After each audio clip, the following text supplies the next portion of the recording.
Thank you very much for joining us today. And today we have a wonderful panel with us. We have Mr. Bhuvnesh Pratap Singh. He's the Director, Department of Promotion of Industry and Internal Trade with the Ministry of Commerce, Government of India. We have Edward Karaki. He's the Head of Business Development at BCHR. And we have Balasab Dharade, who's the founder and managing director of New Era Clean Tech. So today we would like to discuss today if water is really only a health issue. I run a healthcare organization in India focusing on acute as well as chronic diseases, the complete continuum of care, right from primary preventive to quaternary care. And water and sanitation, of course, is a very integral part of what we deal with healthcare. But is water only a health issue, or is it going to be an economic issue, trade issue, as well as a security issue going forward, is something that we wish to discuss today. So we'll start with Bhuvnesh ji. Bhuvnesh sir, what do you think as the industrial growth is accelerating in India, and the Western world has reaped the benefits of industrialization before this crisis of ESG hit us, and the scarcity of resources hit us. They've had the privilege of accessing all the resources in the world at their disposal before all of this. But now India is expected to be very responsible about using the resources. So what do you think as industrial growth accelerates, how is India aligning manufacturing expansion with long-term water security? Well, so thank you very much. An important question which you have raised. So an important question which you have raised, how India is aligning with the global goals. While we understand that the per capita expenditure of Indian vis-a-vis that of other countries, we are still far less, but the consumption is really high given the population we have. However, as we see the potential which India has, there is opportunity everywhere in India as far as sustainability and global growth is concerned.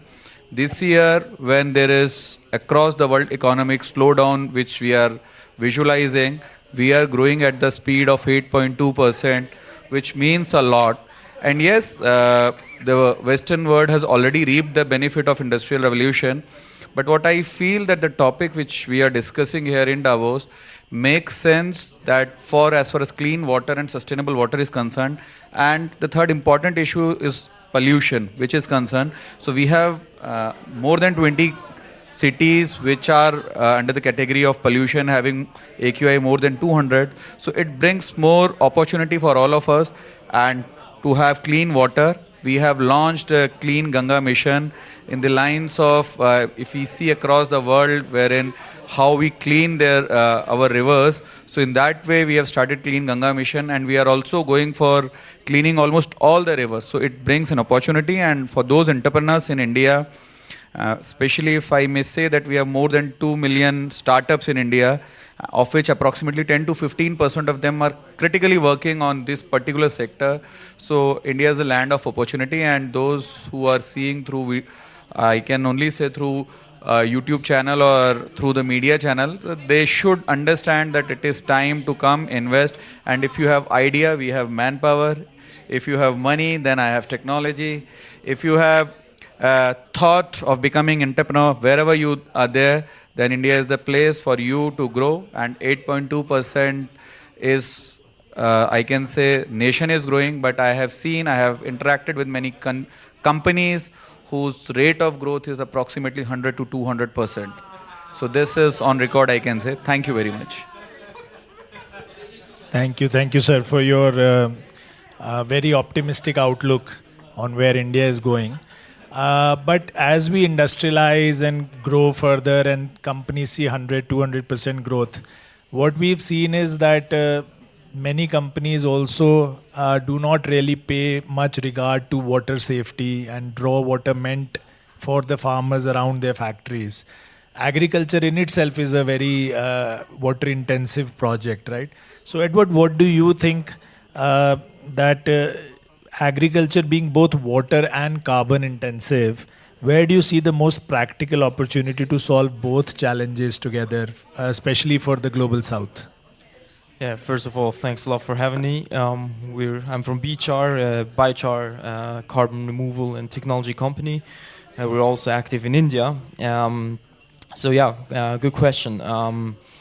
Biochar, or one of biochar's value propositions, is not only that it strengthens the soil health and improves crop yields, but also strengthens the supply chain resilience and climate resilience, right? And in addition to that, and it has it increases water retention and nutrient availability, right? So it's indirectly tied to clean water and general sanitation, right? So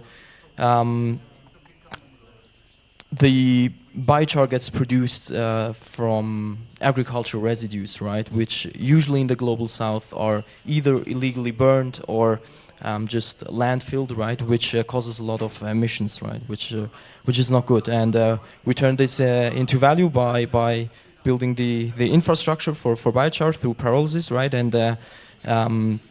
And usually what we see in the global south is that the biomass which gets landfilled also directly influences water quality and water streams, right? So it decomposes and then it influences the water.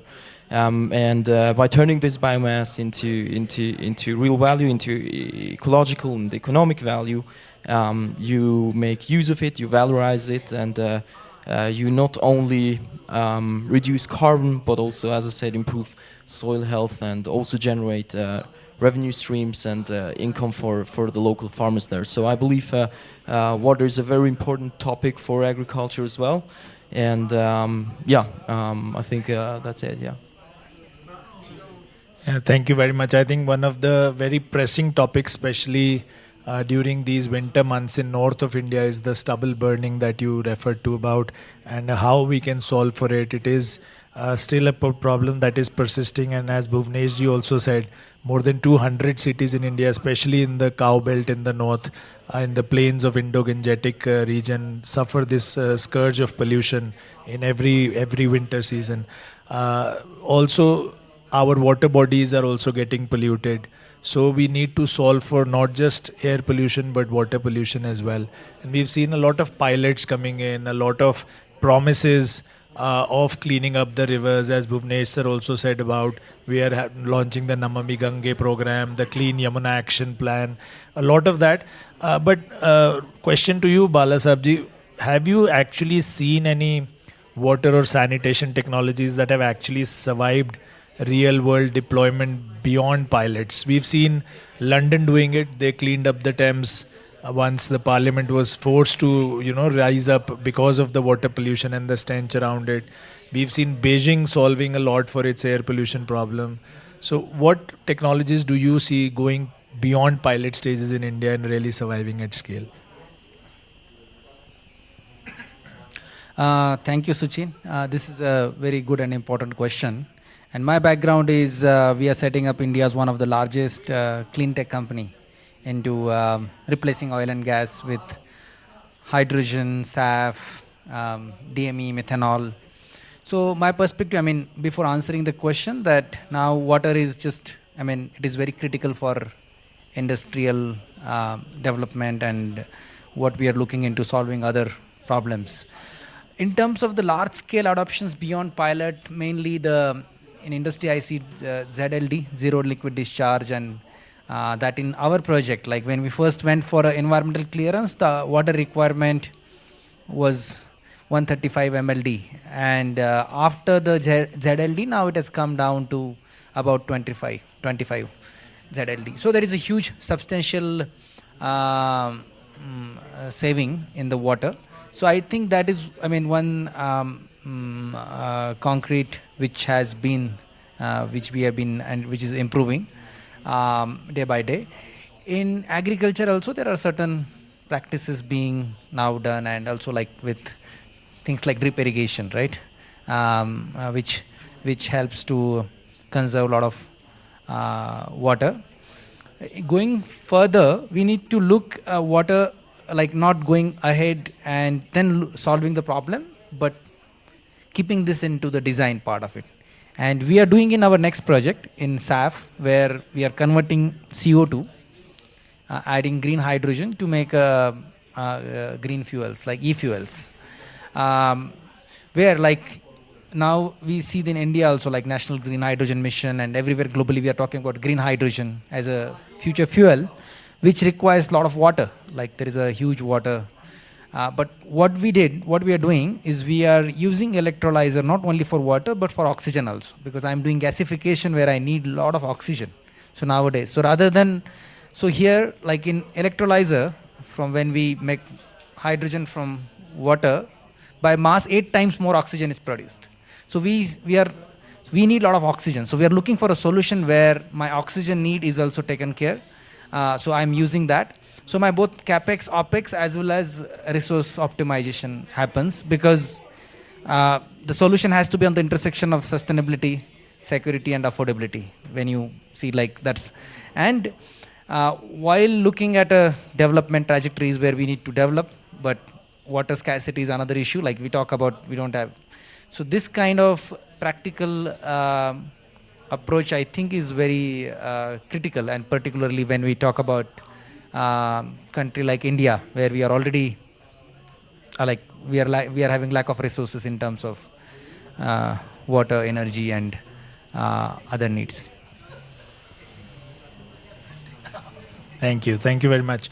So you talked about a lot of technologies that are coming in, and Bhuvnesh ji said that the government is welcoming people. If you have some technology, they have the people. You invest in India, come and deploy in India. What policy decisions, sir, are you taking to attract private sector into this? How can we make sure that private sector comes into the pollution? They work for solutions for air as well as water pollution coming into India. Do you have any particular policy decisions of the government that you can take us through? So I'll tell the only thing, let us not think about policy solution. Come to India to earn profit. It is the time. From the business perspective, the profit is the only thing which motivates businesses. While from policy perspective, we have numerous schemes across the spectrum. We have competition amongst all the 36 states and union territories which we have. They are offering land free of cost. We have plan from converting waste to wealth, which our Honorable Prime Minister eagerly calls it.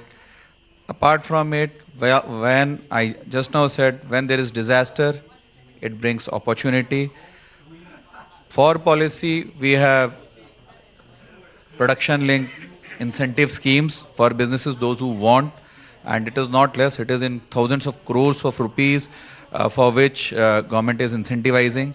Apart from it, since we are sitting in Switzerland, we recently have on 1st of October 2025, India EFTA agreement. EFTA is a group of 4 countries which includes Liechtenstein, Iceland, Switzerland. So what I just want to say that we have already had free trade agreement with EFTA countries. We may be going with free trade agreements soon with other countries also. So opportunity wise, we have opened our doors. Bureaucracy is completely welcoming you without any red tape, but rather with red carpet. And for your return, which I particularly believe that the IRR and all which the entrepreneurs talk about, we have seen people, those who have invested in our companies, they have not only taken the fund back to their country, but they are earning and they are growing in India. So invest in India and grow in India. That's it, what I can say.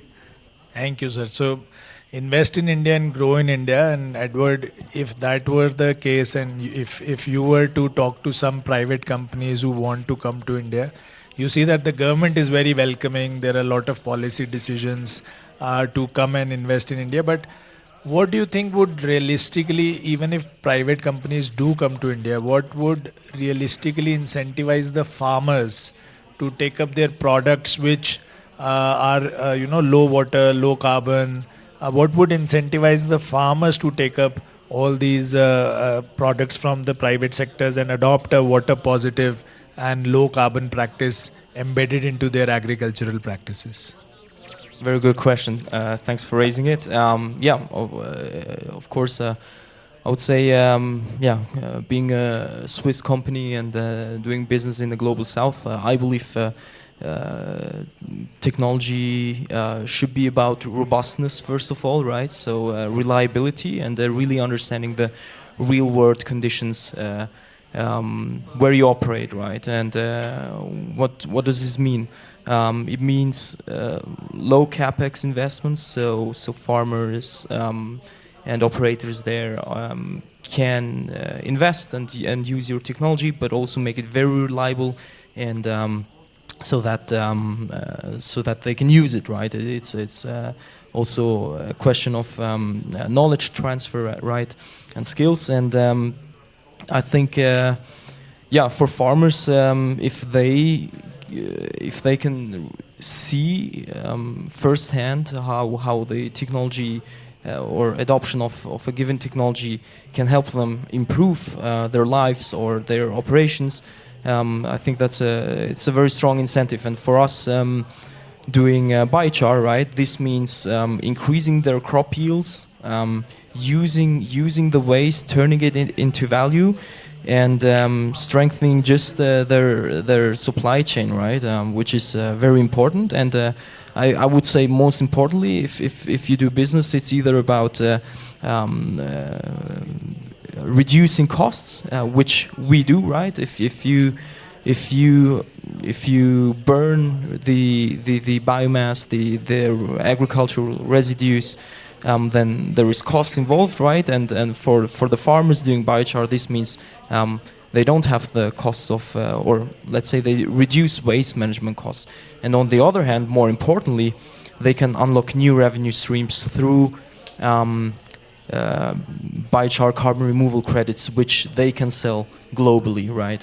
And which is very attractive.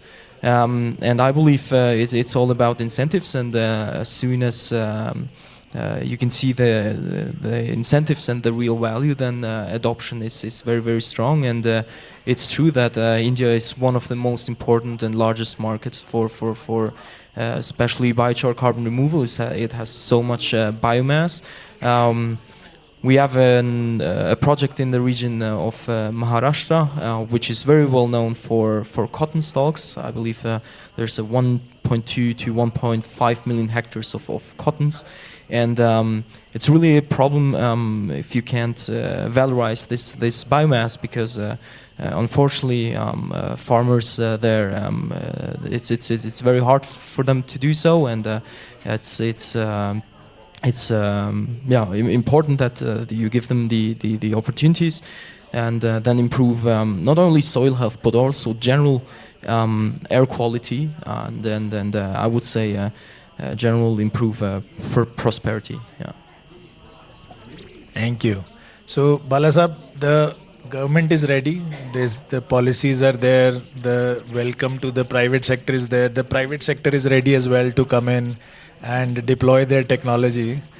What's the catch? Where is the gap between this policy and the on ground? Where does it fall through, and what are we missing on the ground? So things are happening on ground. Let me start in reverse way. So you have to be on ground to see things on ground. So, but sometime often, we are on ground, we are working. But what I think is that the integration, the policy solutions it is not linear. Like the world is now, it is not just one policy or one scheme, or it is not the solution. The integration is very important. How you integrate the project systems, how the problems are part of the solution, like waste to wealth. So converting that. So it is about technologies are available and needs are there. So putting these things together. So connecting the dots is, I think, the key. And so another important is finance, right? Right kind of, because see, government support and everything is going to come later. It is like any state government supports or anything, it comes post revenue, right? Once. So till that time, the access to the low cost capital guarantees, offtakes, and putting the parameters into outcomes and impact. So I think that's where I think we need to work, and I think looks like we are working there. Thank you. So the private sector is very confident that on the ground they are ready to go there. So what do you expect from them, the private sector? What do you expect? Do you expect more of innovation? Do you expect them to deploy at scale? Or do you expect them to have some accountability that whatever they're promising, the products are there, they say the yield will rise, the cost will decrease, the burning will stop, and the farmers will have, much better outcomes. Are you expecting some accountability from the private sector, or is the government really willing to, let them deploy at scale their innovative solutions immediately? So I'll put this way that government is not looking at any way. Government wants you to start working. We want you to work on it, have your IPRs, grow with India. It's time of India, as you are all aware. And what we want mass production. While we understand that there may be some mistakes which few of us unknowingly will do. Knowingly, we should not do anything which is contrary. Rather, innovation, it is the time of innovation. We should come out with innovation. We talked about water scarcity and all. I think Maharashtra has already seen that water trains running in the state because of the drought. And there are countries across the world which have drought-resistant crops, and given the huge population base of world, 7.2 billion people. So whether the carrying capacity of earth is there or not, that we should think, and we should start innovating not only for India but beyond India. So it should be made in India and made for world. Thank you.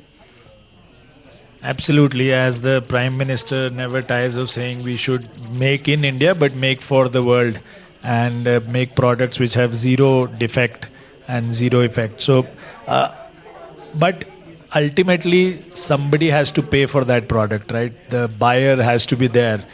You are ready to sell, the government is ready to support you, but somebody has to buy it.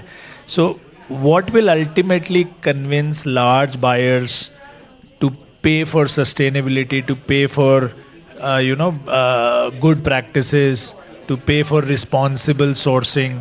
What will convince a large buyer? Will it be regulation from the government, or will it be reputational pressure, or will it be just pure free market play and economic pressure? What do you think? I believe it's a mix of things. So first of all, regulation is a key topic, right? Especially in carbon removal, right? And I would say also in general in environmental topics. Why is that? So right now, the carbon removal market is mostly a voluntary carbon market, right? It's a mechanism, financial mechanism to incentivize people and to do business, right? But I believe to truly solve this global challenge, which is climate change, we need every government on earth to work together collaboratively. And regulation and governments, they give the policies, they give the incentives, right? And economically speaking, climate change, it's a problem of externalities, right? If I produce carbon dioxide, I don't get fined or I don't pay for it, right? But it negatively influences planet and people. So I believe for our market to really grow, it must become a compliance market, and which is very important for governments to lead there, right? We in Europe, at least, we're seeing Germany, the UK, and Denmark really pushing forward.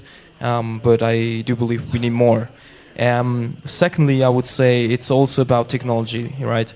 So biochar technology has a pretty high TRL already, say TRL of 7 to 8, but it's really about robustness and reliability. We've seen that there is still a technology gap if you want to scale this globally, right? And so technology has to improve. And lastly, I would say, yeah, it's not only about regulation and technology, but also bankability. Especially if you do projects in the global south, it's a bit harder to get finance or funds for the projects. There are development banks, international banks who do so, but given that it's still a voluntary carbon market, it's a bit tough. It's still a barrier, I would say, and there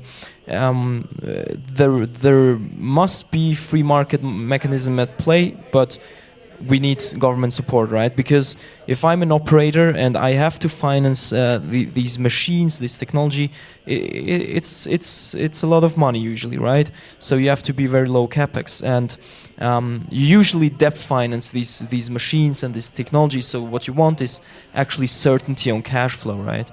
And on the other hand, if you're a buyer in this voluntary carbon market, let's say a huge Western company, then you want to have predictability. You want to have certainty on delivery, right? Because what we're seeing right now in the market is lots of carbon removal credits get promised, but the producers can't deliver, which has to do with technology again. So I would say it's an interlinked play between policies, governmental policies, improvement of technology, and then also really making sure that it's bankable, that the technology is bankable and becomes an investable asset class.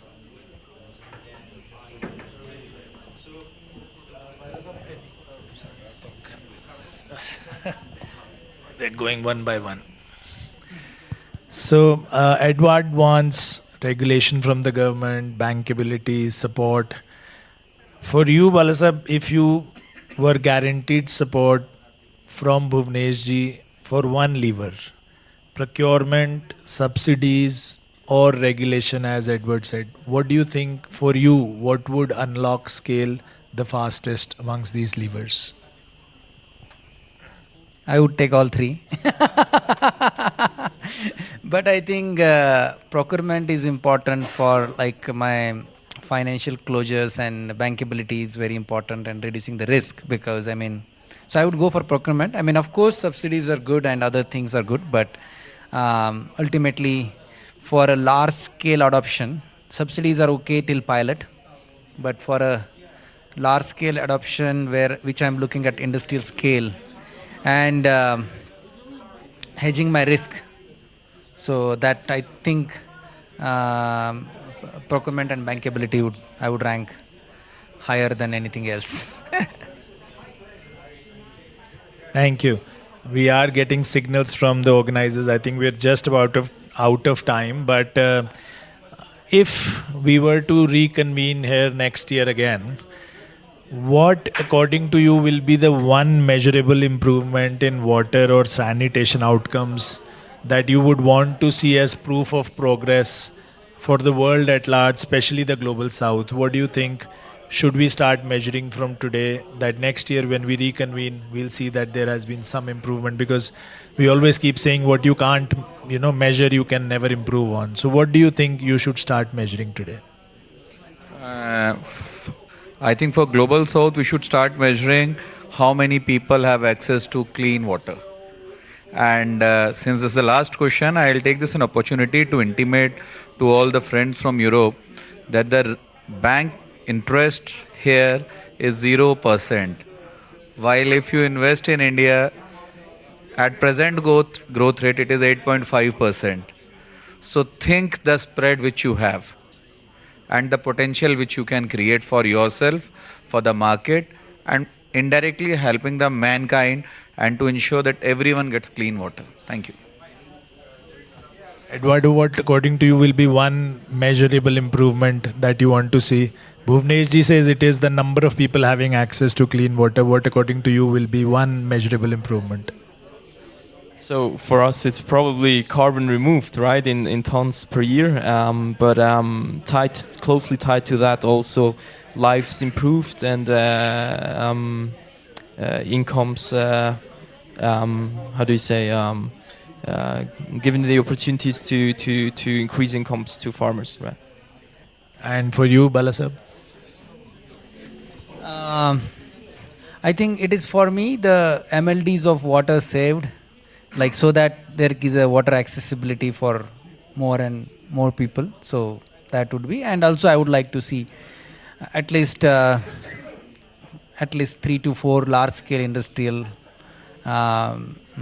adoptions happen in the new technology solution where we are balancing the need versus the resource scarcity. Thank you very much. Thank you very much, gentlemen, for sparing your valuable time today to come and speak with us. We've clearly seen that India is welcoming all investors, especially with the FTA signing. I think it's a great opportunity for European companies to come in and invest, especially on agricultural products and products that have a positive water and carbon effect on the agricultural as well as the industrial economy of India. The government is very welcoming. As they said, they're ready with the red carpet, not red tape. They've removed the red tape completely.